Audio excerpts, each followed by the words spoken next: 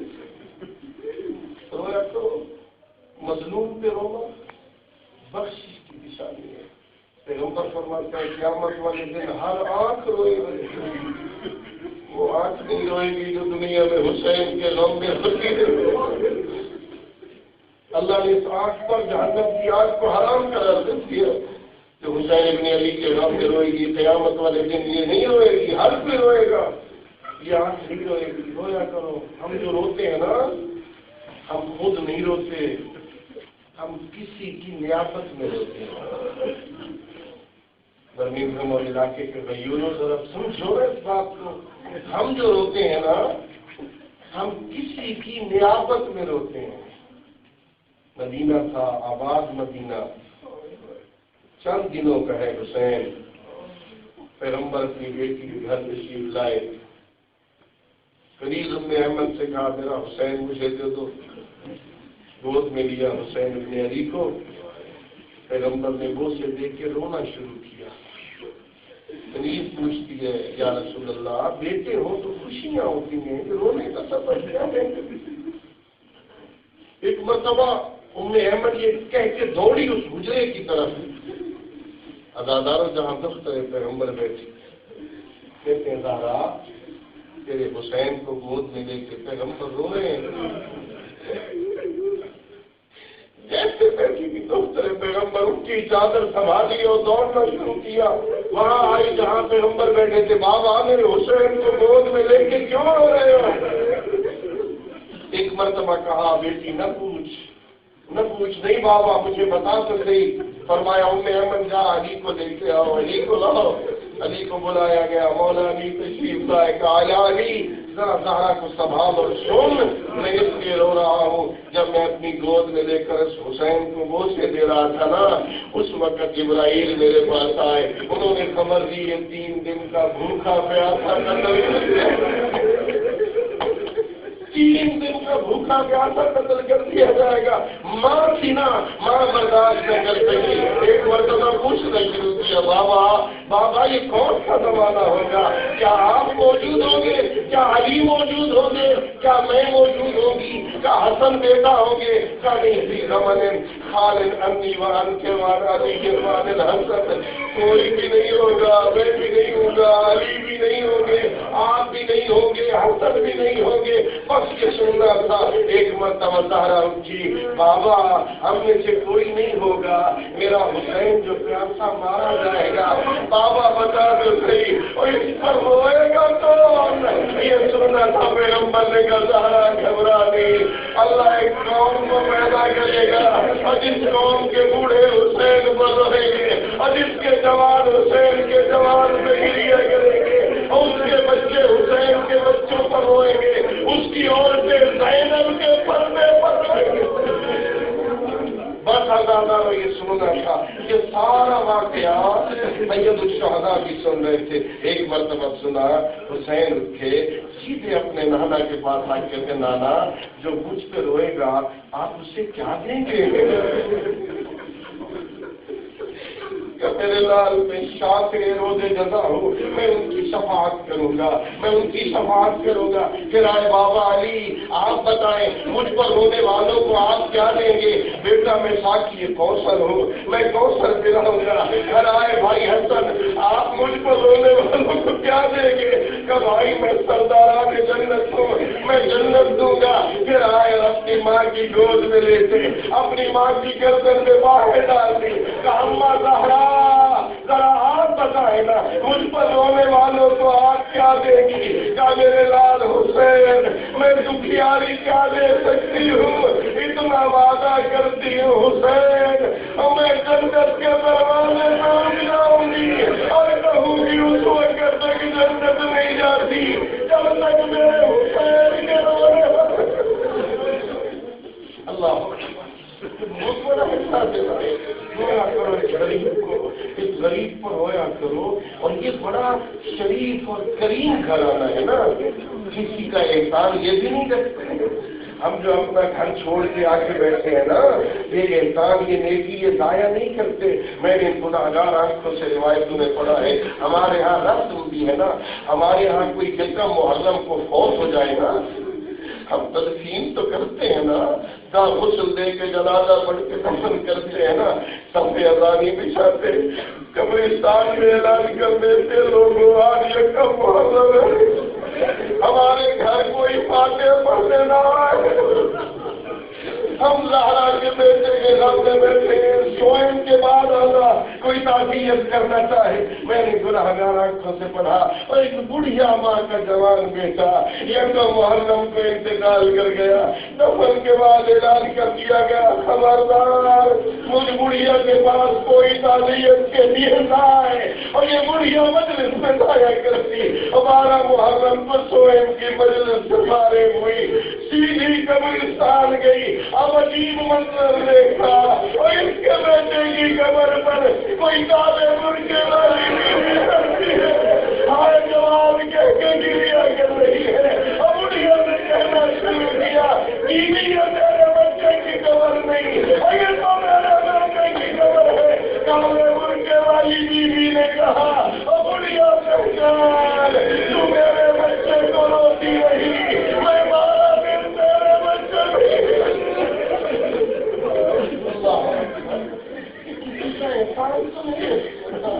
ہے روایتوں میں ہے نا، یہ جو آنسو کرتے ہیں نا، ان آنسوؤں کو فرشتوں کی ڈیوٹی لگی ہے، ڈیوٹی لگی ہے، اسے رومال میں جذب کرتے ہیں، اسے محفوظ کر لیا جاتا ہے، یہ آنسو ضائع نہیں ہوتے ہیں، اور جب قیامت کا دن ہوگا موتیوں کی شکل میں آنسوؤں کو لایا جائے گا، اور روایت میں بارگاہ ربوبیت میں پیش کیا جائے گا۔ ایک مرتبہ ارشاد پروردگار ہوگا، لے جاؤ میرے حبیب سے کہو ان کی قیمت لگا۔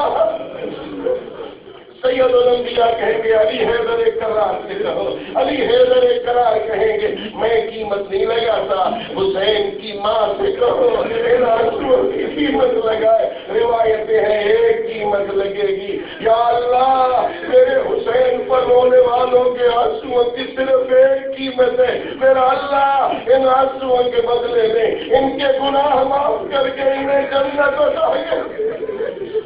بہت بڑا اعزاز ہے دوستو، اس میں ناز کیا کرو، فخر کیا کرو، اللہ نے یہ موقع عطا کیا ہے، یہ عزاداری، یہ ماتمداری، یہ گریہداری، یہ سب غم حسین پہ بیٹھنا، یہ سعادت ہے۔ صرف آپ تو نہیں آتے ہیں نا، میں طالب علم ہوں، دنیا کے بہت سارے گوشوں میں گیا ہوں، مجھے کوئی علاقہ ایسا نہیں ملا جہاں حسین کے غم میں آج رات صفِ عزا بچھی ہوئی نظر نہ آئے۔ یہ کوئی اتنا مظلوم ہے، یہ کوئی اتنا غریب ہے، پوری کائنات میں آج صفِ عزا بچھ گئی ہے، ہر کوئی کالے لباس پہن کر کالی دیواریں کر کے بیٹھا ہے، یا حسین کی صدائیں بلند کر رہا ہے۔ یہ غم حسین کا معجزہ ہے، آج پوری دنیا میں حسین حسین ہو رہا ہے، اور جس کو یہ مٹانا چاہتی تھی دنیا نا، جس غم کو ختم کرنا چاہتی تھی دنیا نا، جسے بدعت و ضلالت کہہ کے بند کرنا چاہتے تھے نا، وہ غم حسین اب دنیا کے کونے کونے میں موجود ہے، اسے کوئی طاقت بند نہیں کر سکتی، اس لیے کہ اس کے پیچھے زینب کے خطبوں کا اثر ہے، یہ ختم نہیں ہوگا۔ اللہ رب العزت آپ اور ہم سب کو عزاداری منانے اور اس کے مقصد کو سمجھنے اور اس پر عمل کرنے کی توفیق عطا فرمائے۔ ایک مرتبہ مل کے بابا سے بلند صلوات پڑھیے۔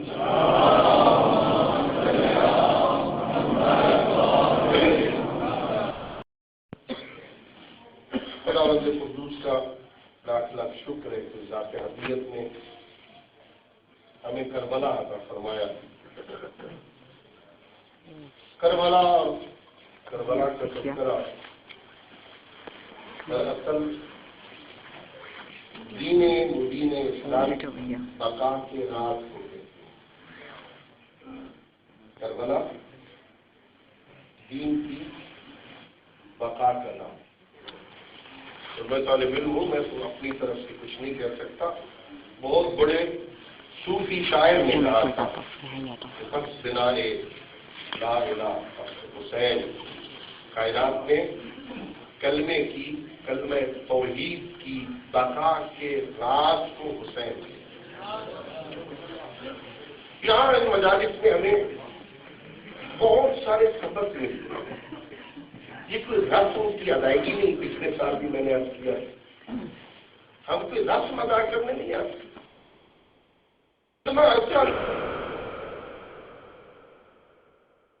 کچھ عرصے بعد تبدیل ہو جاتی، رسمیں کچھ عرصے بعد تبدیل ہو جاتی، ہم کسی رسم کی ادائیگی کے لیے نہیں آتے۔ دوسرا طریقہ یہ ہے کہ میں اسے پکڑ کے لے آؤں اور یہ دکھا دوں کہ یہ حال، اسے مجسم دکھا دیا۔ کسی کو نہیں پتا مجلس کیا ہوتی ہے، آئے ہی نہیں، کبھی توفیق ہی نہیں ہوئی، زندگی میں حسین کی مجلس میں آنے کا موقع ہی نہیں ملا، میں اسے سمجھانے بیٹھ جاؤں توحید، نبوت، امامت، قیامت، قرآن، نماز، روزہ، حج، زکات، خمس، جہاد، تولہ، تبرہ، توحید سے تبرے تک جمع کرو تو مجلس بنتی۔ پتہ نہیں اس بیچارے کو سمجھ آئے یا سمجھ نہ آئے، ایک طریقہ تو یہ ہے میں اسے پکڑ کے اس حسینیہ میں لے آؤں اور ہوتی ہوئی مجلس دکھاؤں، یہ ہے مجلس۔ دو طریقے، ہر شے کے دو طریقے سمجھانے کے، معرفت کے دو ذریعے، دو طریقے ہیں۔ اب اس کی بہت ساری مثالیں، میں طالب علم ہوں، استاد بھی ہوں، پڑھاتا بھی ہوں، اگر مثالیں دینا شروع کر دوں تو 1 گھنٹہ اسی میں گزر جائے گا، لیکن بات سمجھ آ گئی۔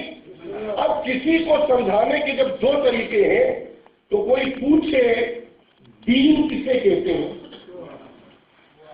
تو دین کی تعریف کے بھی دو طریقے۔ بھائی دین کے دو حصے ہیں، ایک اصول دین، ایک فروع دین۔ اصول دین عقیدہ ہوتا ہے، فروع دین عمل ہوتا ہے۔ کچھ چیزوں کو ماننا ضروری ہے، کچھ کو کرنا ضروری ہے۔ جنہیں ماننا ہے اسے عقیدہ کہتے ہیں، جنہیں کرنا ہے انہیں عمل کہتے ہیں۔ توحید، عدل، نبوت، امامت، قیامت اصول دین ہے، نماز، روزہ وغیرہ فروعات دین ہے۔ اصول دین اور فروعات دین جمع ہو تو دین بنتا ہے۔ اب ظاہر پتہ نہیں کسی کو توحید سمجھ آئے، عدل کا عقیدہ آج تک سمجھ نہیں آیا کہ اصول دین سے نکال دیا گیا، یاد رہا تو کبھی بات کروں گا کہ کیوں نکالا گیا۔ ہاں نبوت کسی کو سمجھ آئے، کوئی اپنا بڑا بھائی کہنے لگے، امامت سمجھ آئے نہ آئے، مجھے سمجھ نہیں آئی کہ سمجھا سکوں کہ نہیں۔ دوسرا طریقہ یہ ہے کہ دین مجسم سمجھا دیا جائے اور بقول معین الدین اجمیری کے اسے لے آؤ اور کہو دیکھو دین است حسین۔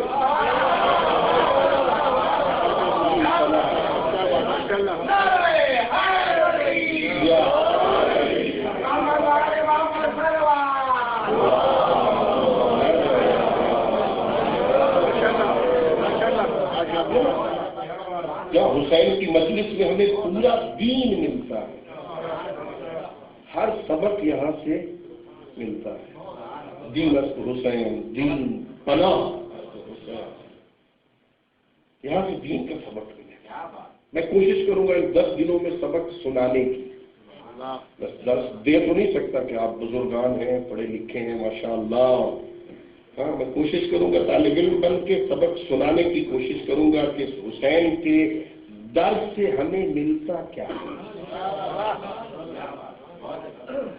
یہ اللہ رب العزت نے دین کے لیے، ہدایت کے لیے اللہ نے 2 نظام وضع فرمائے۔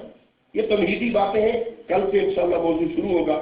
آیت سے آپ سمجھ گئے ہوں گے میں کیا پڑھنا چاہتا ہوں، لیکن اللہ رب العزت نے اپنے بندوں کی ہدایت کے لیے 2 قسم کے نظام بنائے۔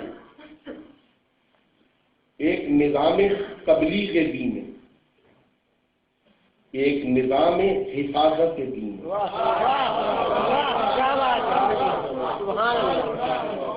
ایک نظام تبلیغ دین کا نظام، ایک نظام حفاظت دین کا نظام۔ اور شاید میں سمجھا سکوں یہ عقل مندی نہیں ہے کہ ایک شے بنا لی جائے اور اس کی حفاظت کے اہتمام نہ کیا جائے۔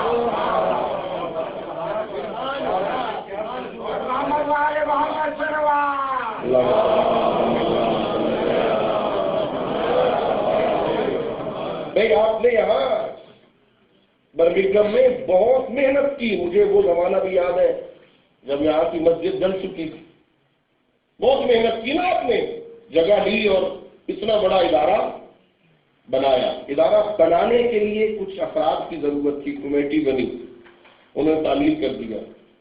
جب فائنل ہو گیا تو وہ سارے گھر چلے گئے، بس بن گیا نا، بس سب پورا ہو گیا۔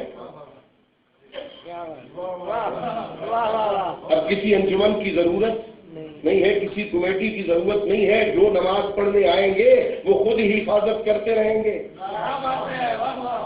بھائی مجھے سمجھ نہیں آتی، اگر اتنی چھوٹی سی عمارت بنا کے اس کی حفاظت کے لیے کسی انجمن، کمیٹی، کسی محافظ کی ضرورت ہے، تو جو دین اللہ کا نبی قیامت تک لایا اس نظام کی حفاظت کی ضرورت نہیں ہے۔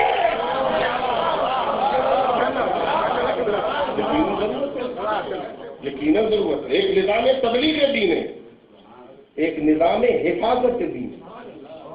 اللہ نے دو نظام بنائے۔ نظام تبلیغ دین کو اللہ نے نبیوں اور رسولوں کے ذریعے چلایا۔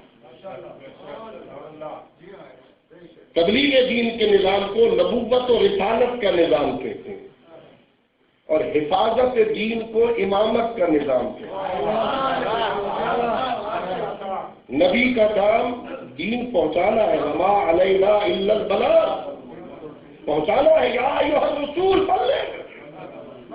نبی اور رسول کا کام پہنچانا، اور امام کا کام رسول کے پہنچائے ہوئے کو بتانا،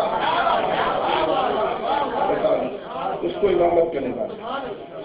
ہاں، یہ امامت کا نظام ہے۔ اللہ نے دو نظام بنائے، تبلیغ دین کا اور حفاظت۔ یہ محرم، یہ کربلا، یہ مجالس، یہ حسین ابن علی کا مقصد حفاظت تھی، ورنہ تبلیغ دین تو مکمل ہو چکی تھی نا۔ الیوم اکملت لکم دینکم واتممت علیکم نعمتی ورضیت لکم الاسلام دینا کی مہر لگ چکی ہے۔ اللہ نے مہر لگا دی، دین مکمل ہو چکا ہے، اللہ نے پسند کر لیا ہے، مکمل ہو چکا ہے دین۔ اب تبلیغ ختم، اب اس کی حفاظت کی ضرورت ہے۔ اور اس کے لیے میں کہا کرتا ہوں اپنی طالب علموں والی اصطلاح میں کہ اللہ نے جو نظام تبلیغ دین بنایا نا، جو آدم علیہ السلام سے چلا، وہ سید الانبیاء تک آیا۔ اب اگر شاید سمجھا سکوں میں، اب اگر مصلحت الہیہ یہ تقاضا کرے کہ باب نبوت بند ہو جانا چاہیے، باب رسالت بند ہو جانا چاہیے، اب کے بعد کسی نبی کی ضرورت نہیں ہے، خاتم الانبیاء ہو جائے، ختم نبوت ہو جائے، اب کے بعد کسی نبی کی ضرورت۔ اگر مصلحت الہیہ یہ تقاضا کرے کہ باب نبوت بند ہو جانا چاہیے، باب رسالت بند ہو جانا چاہیے، تو میرے معزز سامعین، باب نبوت تو بند ہو سکتا ہے، باب رسالت تو بند ہو سکتا ہے، باب ہدایت بند نہیں ہو سکتا۔ باب ہدایت کھلا رہے گا، قیامت تک ہادی کی ضرورت رہے گی۔ یہ اللہ کے عدل کے خلاف ہے۔ پھر بات آ گئی عدل کی، یہ اللہ کے عدل کے خلاف ہے کہ ہدایت کا محتاج موجود ہو اور دنیا میں ہادی نہ ہو، یا یوں کہوں گمراہ کرنے کی طاقت موجود ہو، گمراہ کرنے والا موجود ہو لیکن ہدایت دینے والا کوئی نہ ہو، یہ اللہ کے عدل کے خلاف ہے۔ اور ہم اللہ کو عادل سمجھتے ہیں۔ جب تک اس دنیا میں گمراہ کرنے کی طاقت موجود ہے، بلکہ ایک قدم آگے بڑھ جاؤں، ایک زمانہ آئے گا کہ وہ بھی ختم ہو جائے گا، اور اس کے بعد بھی اگر کوئی ایک بھی ہدایت کا طلبگار رہے گا، کسی نہ کسی شکل میں میرا ایمان رہے گا۔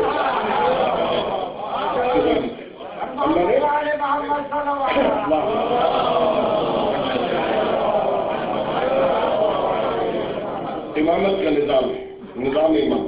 انشاءاللہ عرض کروں گا ایمان کی ضرورت کیوں ہے، یہ الگ ایک عنوان ہے ضرورت امامت کا۔ پھر ایک بات چلے گی ہماری کہ امام ہوتا کون ہے، شرائط امامت کیا ہے، کس میں شرائط امامت موجود ہیں، کون امامت کے لائق ہے اور کون نہیں ہے، اور پھر انشاءاللہ اس کے ضمن میں بحث ہوگی کہ اگر امام ایسا ہے تو رعیت کیسی ہونی چاہیے۔ انشاءاللہ یہ ساری باتیں ہوں گی۔ اس سارے دین کو اور اس نظام کو قیامت تک زندہ رکھنے والے کو حسین کہتے ہیں۔ بہت محنت کی زہرا کیا، بہت مشکل امتحان تھا۔ یہ کوئی کہنا بہت آسان ہے، بیان کرنا بہت آسان ہے، کتابوں میں لکھنا یہ بہت آسان ہے، اس منزل سے گزرنا بہت مشکل منزل ہے، کوئی آسان نہیں ہے۔ کبھی آپ سماعت فرما رہے تھے نا، میں نے تاریخوں میں پڑھا اتنا مشکل امتحان۔ حضرت ایوب اللہ کے صابر نبی تھے، ان کا لقب تھا صابر۔ امتحان دیا، بیٹے تھے، سارے ایک دن میں چلے گئے، کہا اللہ کا مال تھا، اللہ نے لے لیا۔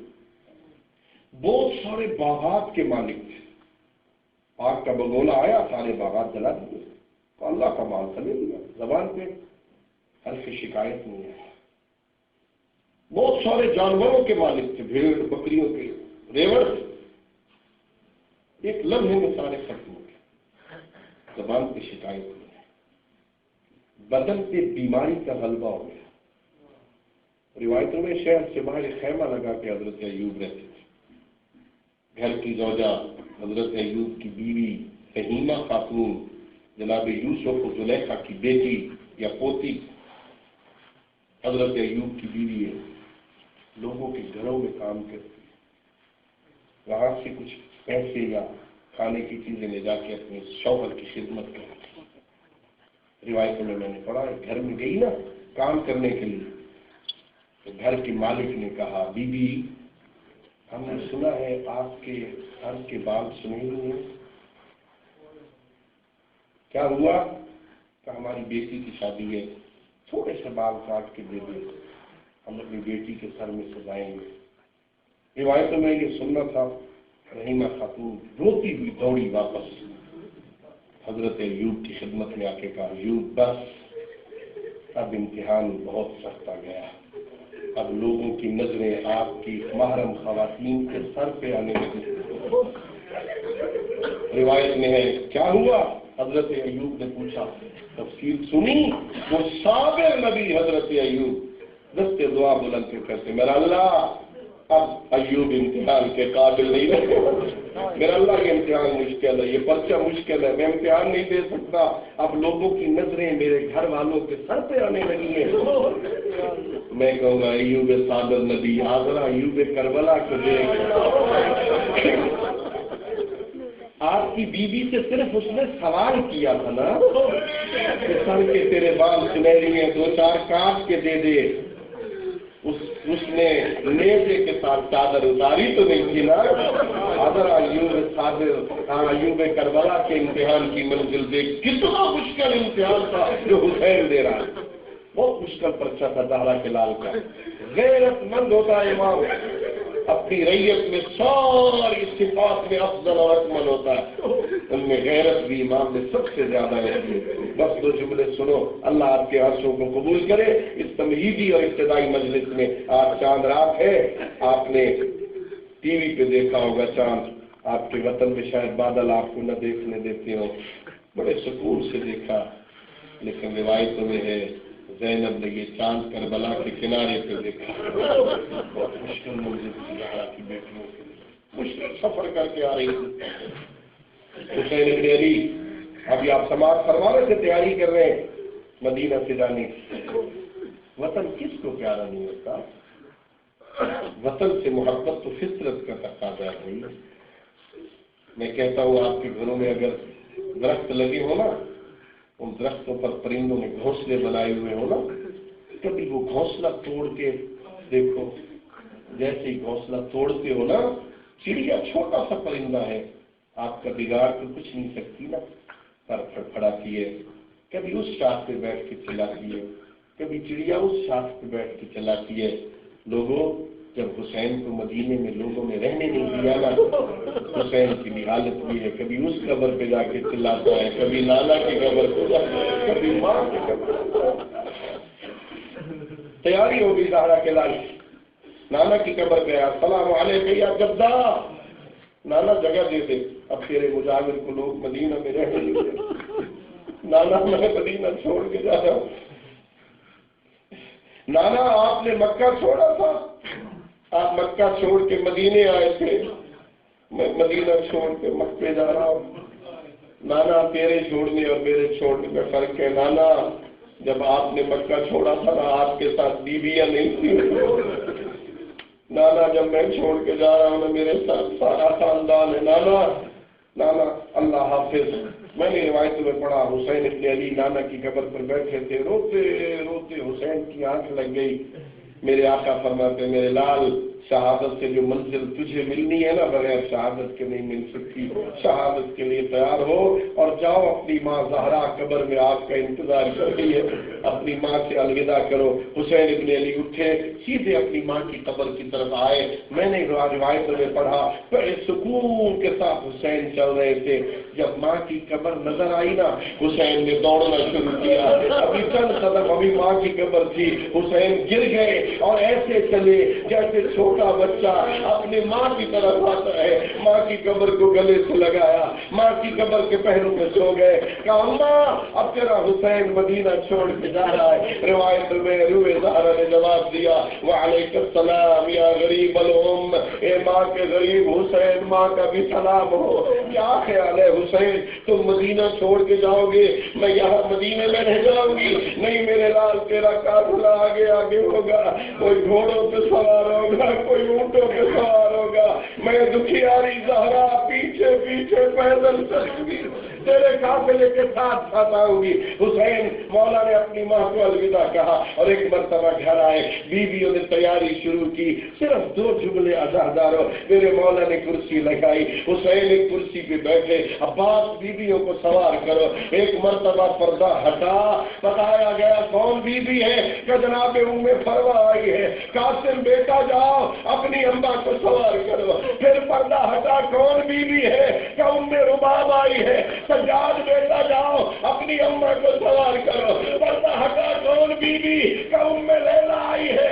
اکبر بیٹا جاؤ اپنی ماں کو سوار کرو. ایک مرتبہ پردہ ہٹا، کون بیوی ہے کہ شریکت الحسین عقیلت القریش زینب کبریٰ آئی ہے. یہ سننا تھا کہ عباس تم بھی جاؤ، اکبر تم بھی جاؤ، سجاد تم بھی جاؤ، قاسم جاؤ، اور محمد جاؤ، بیوی کو سوار کرو. اور ایسے ہی زینب کبریٰ اپنے اونٹ کے قریب آئی کہ پیچھے ہٹ جاؤ، یہ جہاد کی پہلی منزل ہے. آج وہ سوار کرے جو 11 محرم کو کربلا میں سوار کرے گا. اور یہ سننا تھا سارے ہٹے، سید سجاد اپنا دانو بچھا دیا. آج بھی سجاد کل 11 محرم ماتم حسین یا حسین یا حسین یا حسین یا حسین یا حسین یا حسین.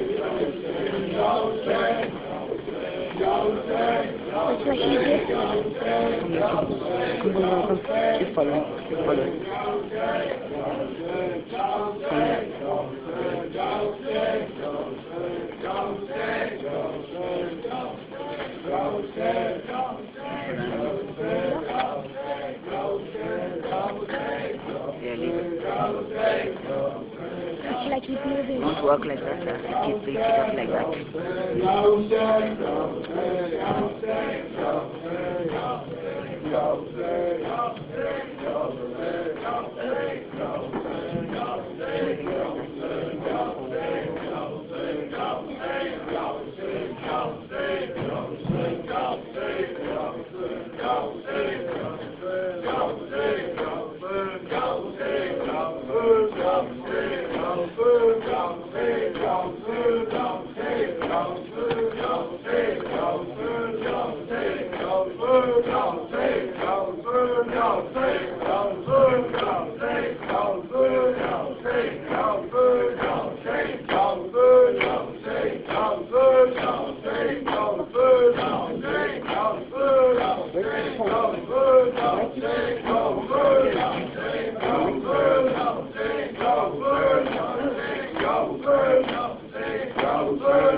آتا ہے نظر لوگوں جب چاند محرم کا آتا ہے نظر لوگوں جب چاند محرم کا آتا ہے نظر لوگوں اس چاند میں اجڑی